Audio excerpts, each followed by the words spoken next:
Greet your neighbor.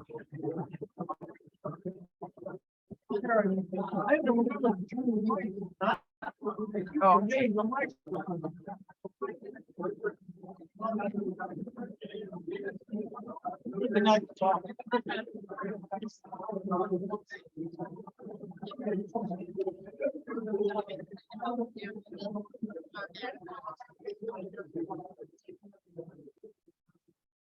today's invocation will be given by Lee King. Thank you, President Greg. Let's bow our heads. Lord, just thank you for the beautiful day that you provided for us today. And what is before us moving forward to help guide and direct our club to be the best we can be, to support our community, meet the needs of those around the world, but also in our own community. Bless our fellowship today. May this wonderful meal nourish our bodies and provide us strength to be through the weekend. Amen. Thank you, Lee. At this time, I would like to ask Ron Holtman to come forward to present a tribute to the late Walt Grosjean for his 60 years of faithful service to the Wooster Rotary Club. Ron? Thanks, Greg. Probably most of you saw, there was a very nice obituary in the Daily Record. It had some more detail. I'm not going to repeat a lot of that, but I encourage you to check that out. Walt's services will be on Saturday, August 13th at 2 o'clock, right here in First Prince. You'll recall that we recently honored John Fleming and Dave Gallipoo for 50 years of membership in Rotary. We inadvertently missed Walt Grosjean, perhaps because at the time he wasn't celebrating 50 years. At the time of his death last week, he was actually in his 60th year of Rotary service. He was also planning to celebrate 61 years of marriage this year to his wife, Pearl. Walt was born in 1929 in Fremont, Ohio. He attended high school here in Worcester and was a member of the debate team. Walt's debating skills took him to the National High School Tournament in Chicago. He took the train there by himself without a coach and won the national championship. It's pretty good. I would have trouble finding the train station. Anyway, I think we could credit Walt with establishing the long tradition of excellence in the Worcester speech and debate team. He graduated from the College of Worcester in 1951 and the University of Michigan Law School in 1954. Walt joined the law firm of Critchfield, and Johnston, which was then composed of John Johnston, Robert Critchfield, and Henry Critchfield. In case you're wondering, the third Critchfield was Lyman Critchfield Jr., the father of Bob and Hank. Lyman died in 1950. After joining the firm, he left to serve a short stint in the U.S. Army, then returned to practice with the Critchfield firm.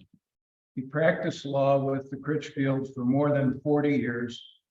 He was an expert in municipal law, estate planning, and probate law. He served on the city's Civil Service Commission from 1961 to 65, was Worcester City Solicitor for the years 1965 through 66. He was president of Wayne County Bar Association in 1978. And over the years, he was active in many community organizations and served on various Ohio State Bar Association committees. He joined Rotary in 1962 and served as president in 1974-75. Walt and Pearl had 3 children: Scott, who's a pilot for Southwest Airlines; Heidi, a retired elementary school teacher who taught at Cornerstone; and Julie, a lawyer. They have 5 grandchildren. I thought I would include this little historic anecdote. In 1954, the courthouse went through a major renovation, part of which involved the installation of an elevator. Walt, as the youngest member of the Wayne County Bar, and Judge Charles C. Jones, the oldest member, were chosen to ride the elevator on its maiden voyage. They said goodbye to guests and well-wishers on the first floor with the intention of being met by various dignitaries on the second floor. The elevator inexplicably traveled straight to the third floor and back down to the first floor. An exasperated Judge Jones left the elevator and walked up the stairs. Walt piloted the conveyance to the second floor. Judge Jones stepped into the elevator, then they both stepped out again, whereupon the commemorative ceremony was held. Walt always enjoyed the camaraderie and service of Rotary. He actively participated in the auction and many other Rotary projects and regularly attended meetings as his time allowed. We will miss Walt in our community. Thank you.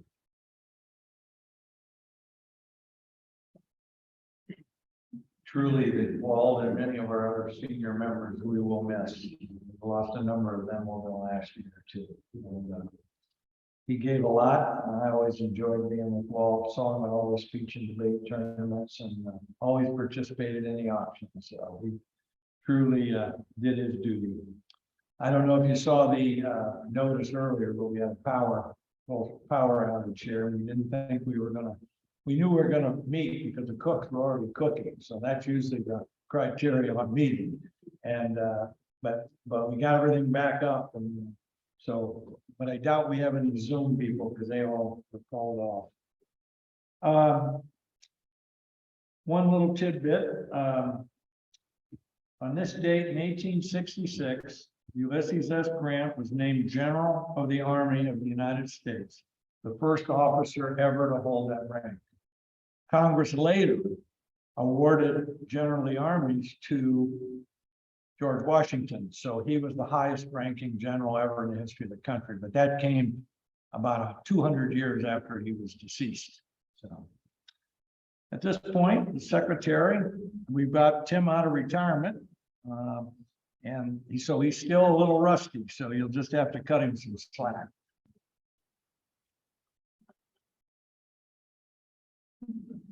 Just think, Walt Roshi might have been the first person in Wayne County to prove that riding an elevator has its ups and downs.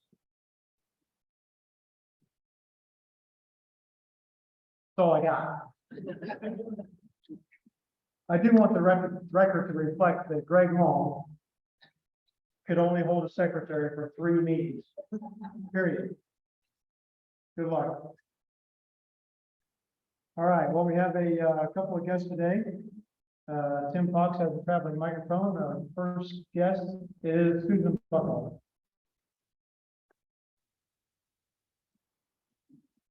My guest is Cascarelli, and it is the Wayne County Health Commissioner.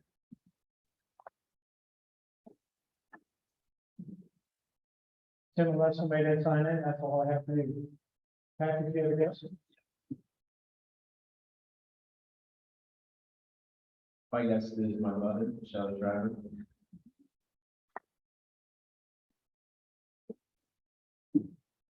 Make her proud, Patrick. All right, we have a couple announcements from the podium today. Tom wants to talk about the flags, and Rob wants to talk about your division. Thank you.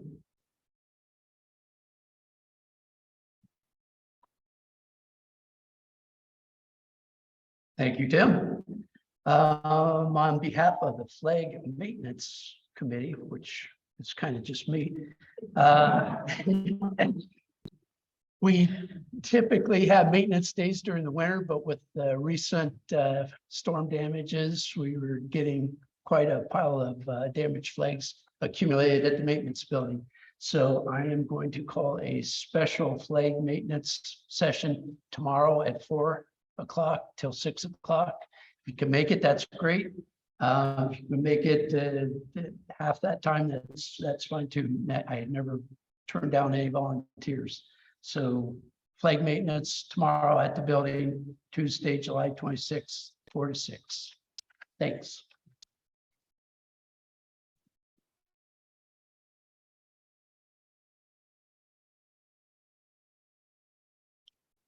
Today, everyone has a flyer with the QR code on your table. August 8th is the Meals with the Mission. It will replace the meeting for the day.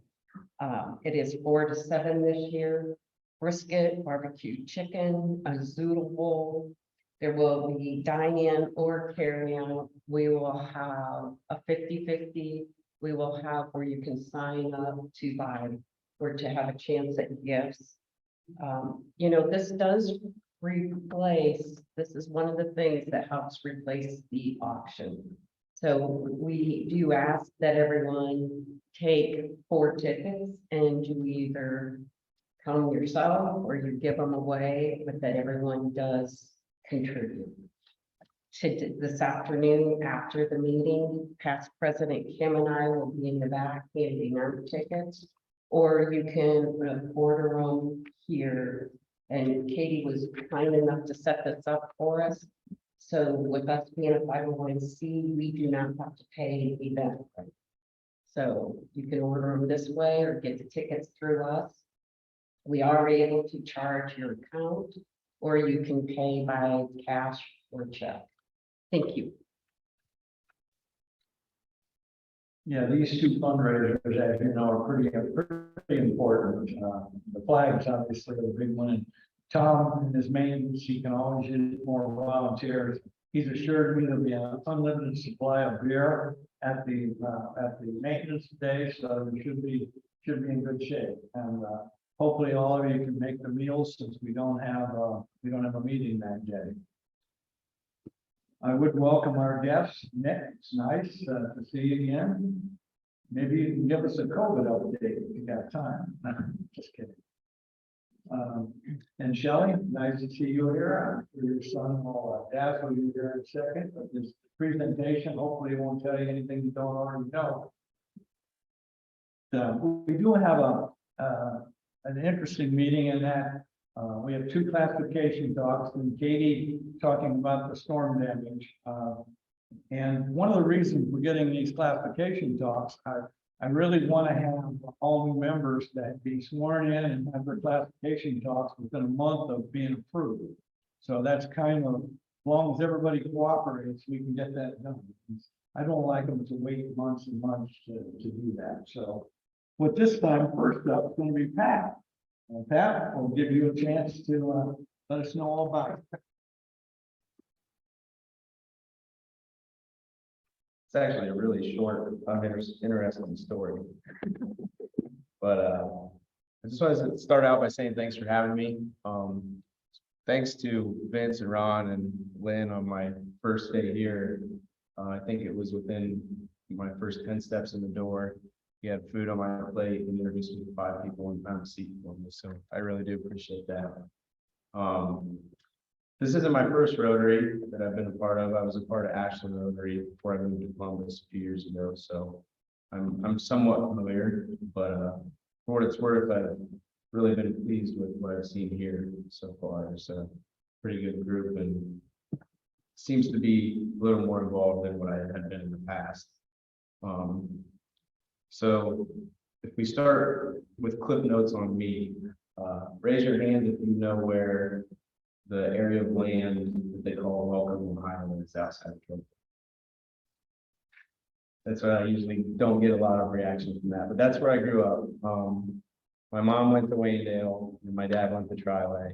So I'm kind of like a Wayne County mutt that ended up at West Holmes in the middle of nowhere. So my name is Shriver, and I wear that with pride, and also the Morrison side of me, I wear that with pride as well. You may recognize Morrison when you think of Holmesville Electric. That was my grandpa and is now ran by my uncle Bobby. My grandpa Jim Shriver was actually really involved in the fundraising to start the Apple Creek Fire and Training Center. So if you're been around Wooster a while, you probably recognize that name as well. So coming from Columbus, it's a little different being here. Now I have these meetings where people see my name and recognize me, and it kind of catches me off guard. But it's nice. It's usually a good segue.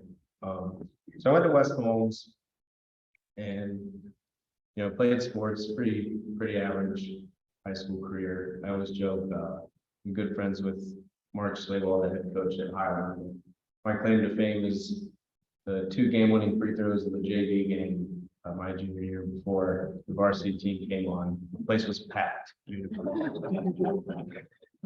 But I think the varsity team lost that by 20 and they won state the next 2 years in a row. Highland did, but I got them that time. So I went to Ashland, got a degree in marketing. Kind of not really sure what to do. Worked at the golf course, met some folks, and ended up in sales, doing outside sales for a copier company called MT Business out of Mansfield. And it was a really good fit, great company for a while. And then we went through a thing where they sold, and it was a good experience for me to see that happen, a private company being sold to a publicly traded company. It was at a young age, as 2 years into my professional career, I learned quite a bit. So after that, we held on for a while, and then I took another job with Columbus, did that for 3 years, and I'm still with the same company, and now they have me in the Wooster office above the Taggart building. So I also moved downtown, right across from the Beef O'Brady's.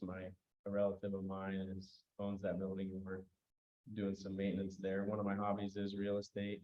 I tried to dip my toes in there as much as I can. It's fun to me. But other than that, you'll find me at the golf course in the summer or at the gym in the winter.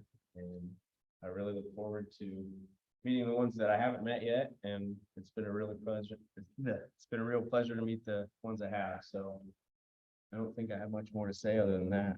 I don't have to field questions, do I? No. Thanks, guys.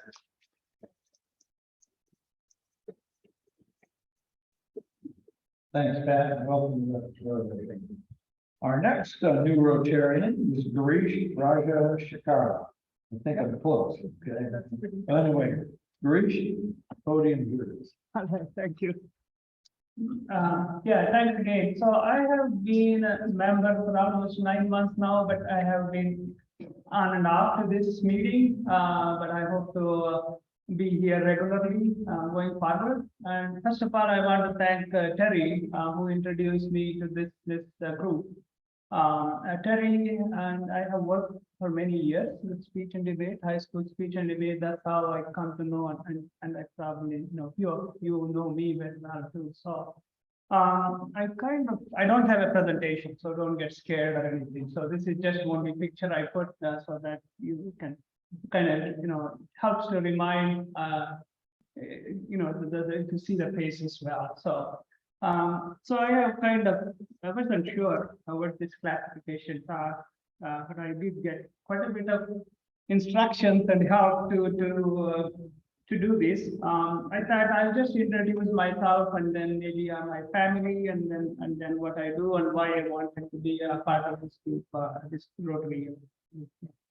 So I think as you probably recognize me, I'm from India, so you can tell by looking at me, so it's not a surprise. I come from South India, Karnataka state, Bangalore. Many of you probably know it's considered as a Silicon Valley of India, similar to what we have here in California.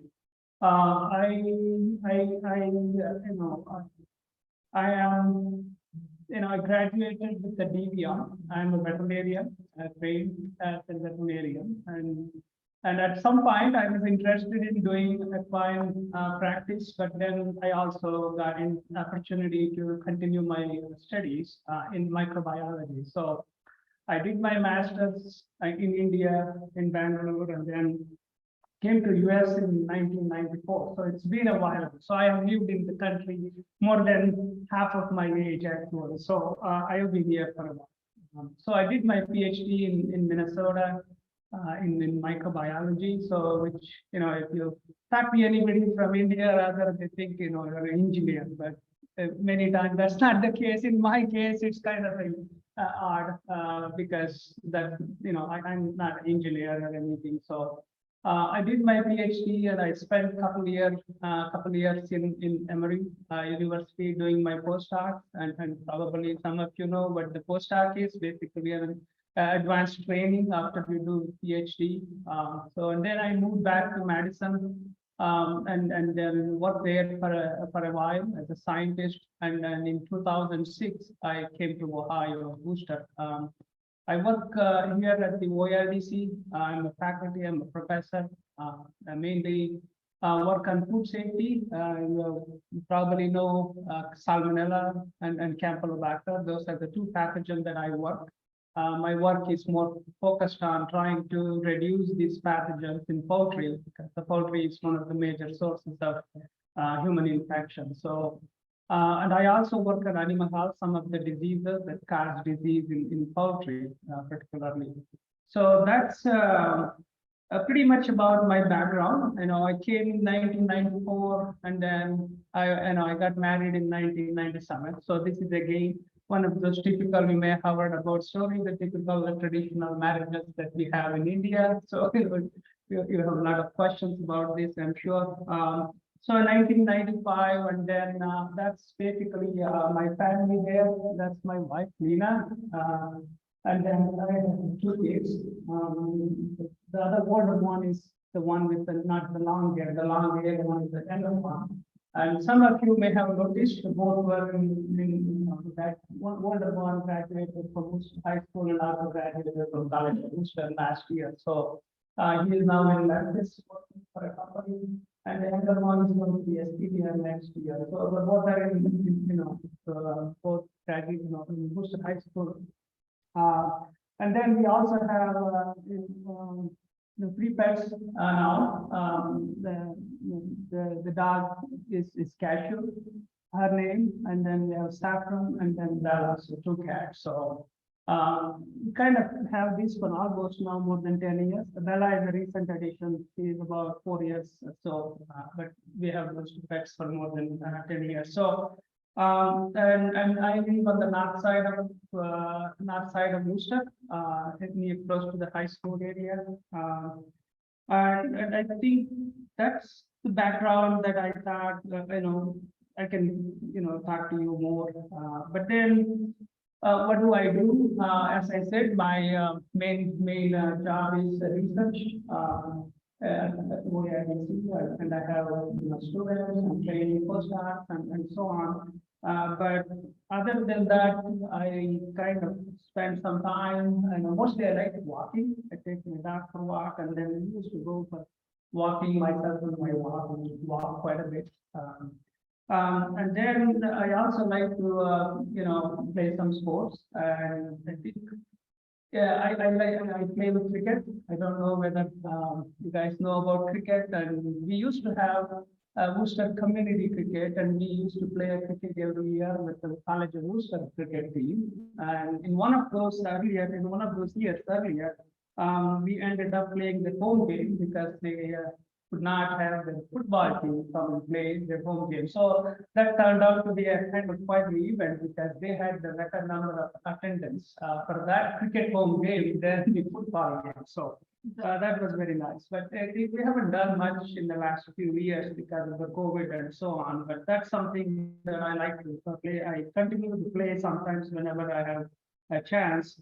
Other than that, I have been, volunteering the Wooster High School events, particularly the speech and debate. I was past president of the Wooster Speech and Debate Association, and I worked with Terry and continue to help with some of the activities with the school speech and debate. And then I've been here for 16 years, and I was talking to Terry, and I said, I would like to be part of this. What do I do? How do I get into this? And then he said, it's simple. Just, send me something and I'm going to propose and you can remember this. So I'm looking forward to see how I can contribute to the community, and hope I will find more time to do that. I have probably a very limited support so far. I'm part of the scholarship committee, and then also help with the flags, the preparation thing in last year, I think. But I'm looking forward to contact with more of the community. So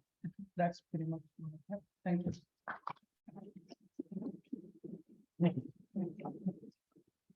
Thanks, Pat. Very appreciate you guys. I'm glad to welcome you into Wooster Rotary Club. And we look for your long service here. Well, third, last but not least, our very own Katie is going to talk about the storm, which I think we had another one last weekend, right? All right. And she doesn't have pictures because the system was down. Right, I was actually a little excited when they said the power was possible, set the stage perfectly for my little catch up on what happened.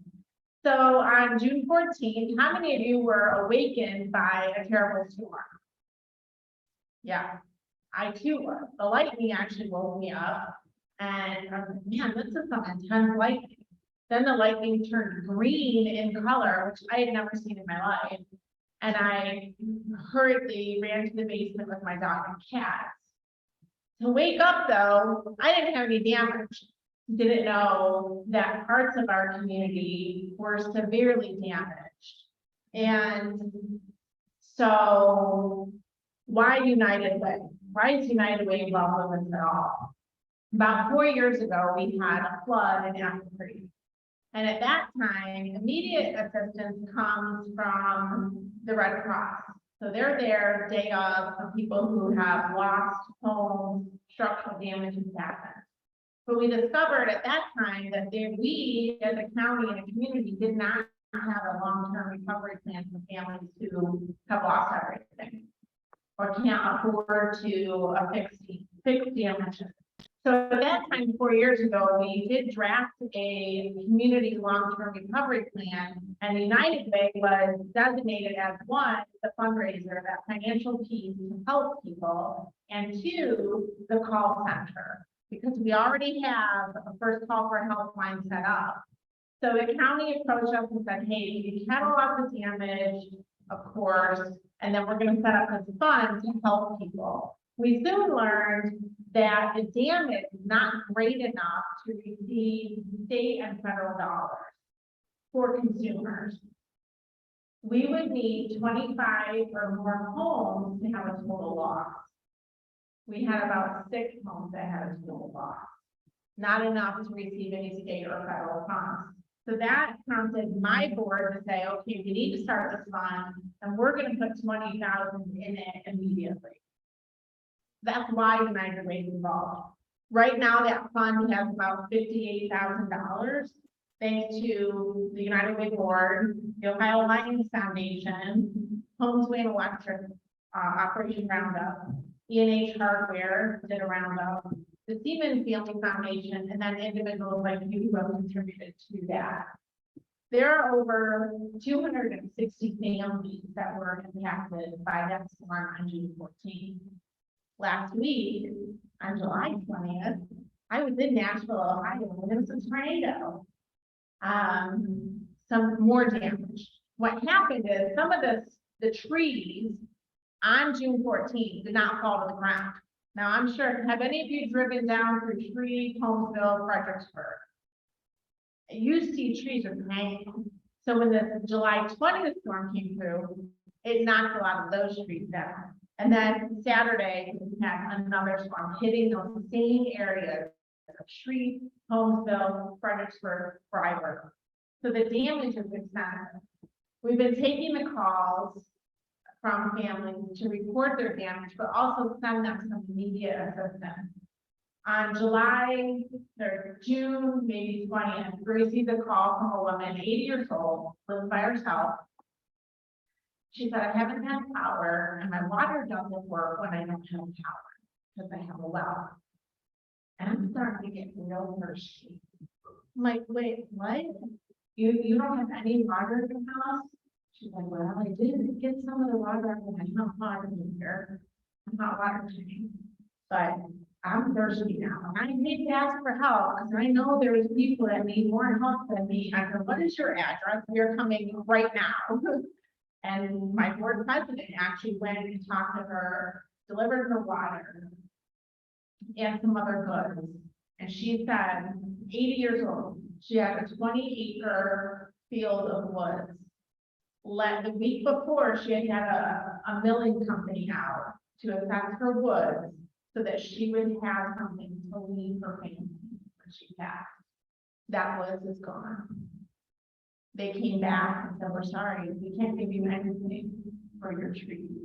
Because what the storm did is it splintered them. It twisted these trees and splintered them. So now what was gonna be her legacy is gone. Now, can we financially recoup her damages? No. But we can definitely give her food, give her water, and help her through that grieving process. We have found that there's a lot, and most of these families are senior citizens on fixed income. Not all of them, but many of them. We had a disabled woman call. She is raising her grandchildren because her daughter has stage 4 cancer. She lives on Social Security income, $1,040 a month, raising her kids. They were without power for 9 weeks, lost all their food, and their home was not insured. Now, people insurance agents out there are probably like, what? We're running into that a lot, where once your home is paid for, you're no longer required to have insurance. And when you only make $1,000 a month, that seems like an expense too great. So we have uninsured and underinsured families.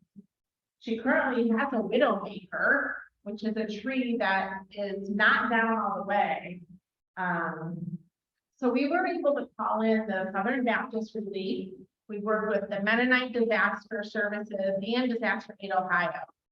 The Southern Baptist group was here for 2 weeks and they got through 30 families. So that still leaves 230 families unassisted. The Mennonite Disaster Services, Disaster Aid Ohio, their group from Berlin, Ohio, they've been able to come in and help with most of Holmes County. And we have sent them some people in Wayne County who are in dire need. We still have families that live in mobile homes. Now, none of these organizations will fix mobile. They don't have the resources. They don't have the know-how. They can use stick lumber. So we have a single father who is still living in a mobile home with a tree through the center of it. These are the long-term recovery that we help facilitate. So we're working with some of the other organizations in our community to see if we can rehome some of these individual families. So I can take any questions at this time. It's been quite an experience for us and an eye-opener because honestly, these are not our traditional people who ask for help in our community. Many of them don't want to ask for help. But they are in dire straits. So are there any questions about this?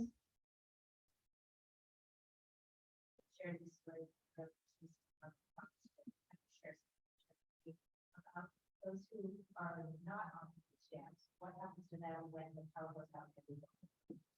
So the question is, if someone is on food assistance, what happens when the power goes out?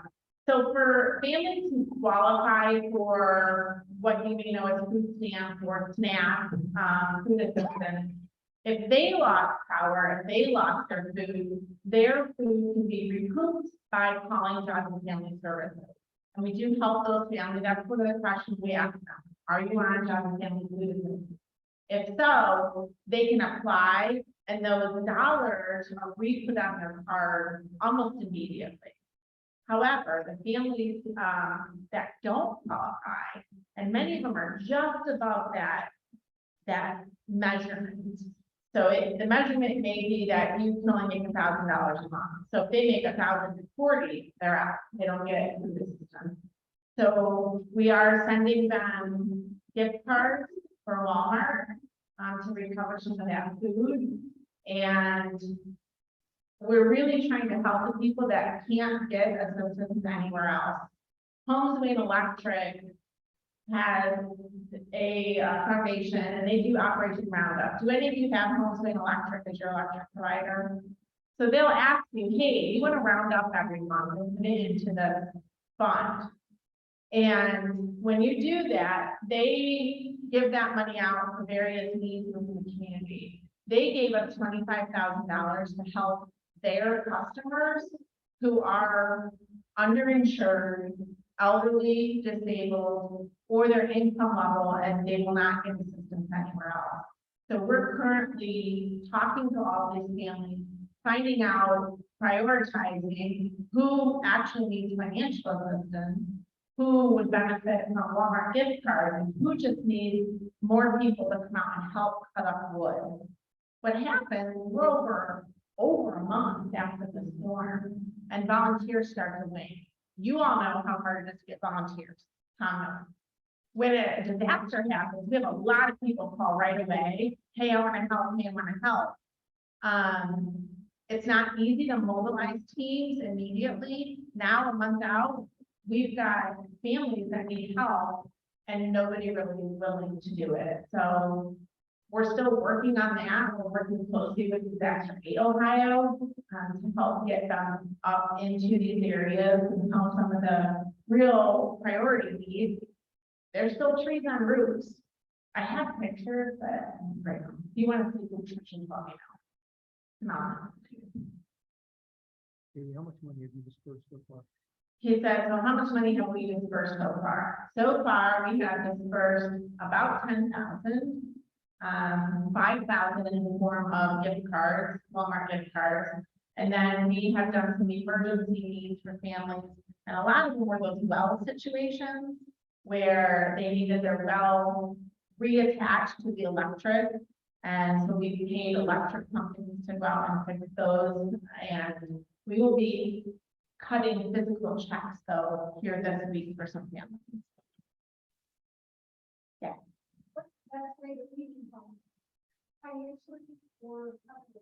Yeah, so financially you can make a donation. This is a restricted fund, so it is just helping with storm relief. And the other way you can help is if you have the capability to help people cut up their wood and you're willing to give up time to do that, we would utilize that service. One thing that we encountered were a lot of scammers. Believe it or not, we will prey on others in time of disaster. So we had people calling us and saying, oh yeah, well, 2 men showed up to cut our trees. I said, well, were they wearing yellow t-shirts or blue t-shirts that said disaster? No, and they said they only wanted to cut our hardwood. Well, tell them to hit the road, they're a scammer.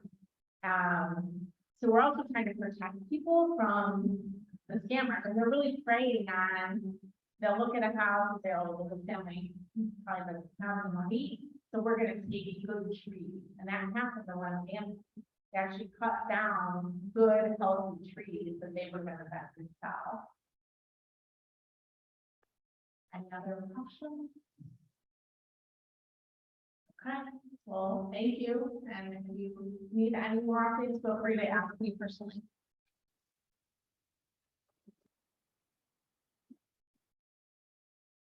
Thanks, David. I know I tried to get down to Lake Buckland 2 days after the storm, and that was an experience. I was on township roads I didn't even know existed. And every single Amishman I saw had a chainsaw in one hand and a gas can in the other. And they were sawing trees off right at the road line. And it's the only way to get around. 83 was closed.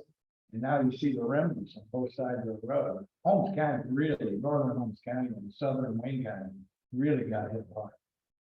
So anyway, thank you, Bree, for providing our program today.